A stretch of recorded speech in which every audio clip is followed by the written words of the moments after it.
The Bounty นะครับนี่กำลังเคลื่อนตัวด้วยเครื่องยนต์นะฮะก็เมื่อกี้ถามของคนเรือเขาบอกว่าเป็นเรือแดกเหล้านะฮะก็เลยเข้าใจแล้วฮะเพราะว่าจากควันที่ออกจากท้ายเรือนี่ภายในคงเป็นดิจิตอลหมดแล้วนะครับแต่ว่าข้างนอกนี่โอ้โหสุดยอดมากมันเป็นแจ็คสเปโร่ชัดๆเลยนะฮะนี่ก็มาโอเคไปเทียบข้างเลยไม่ขายไม่ได้เลยไม่ได้แล้วยากติดท้ายหรือว่าแบงคอกด้วยนะแต่เมื่อกี้ถามแล้วเขาบอกว่าเขามาจากฮ่องกงเขามาจากฮ่องกง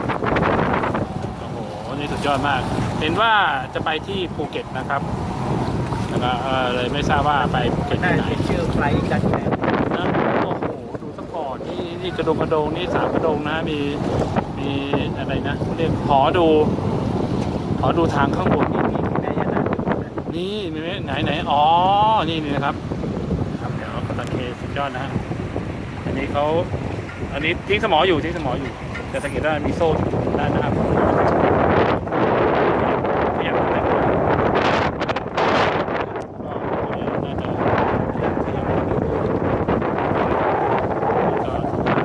่าจะนานเจอทีนะครับทิ้งสมอขยายคล้ายสมอขยับสมอ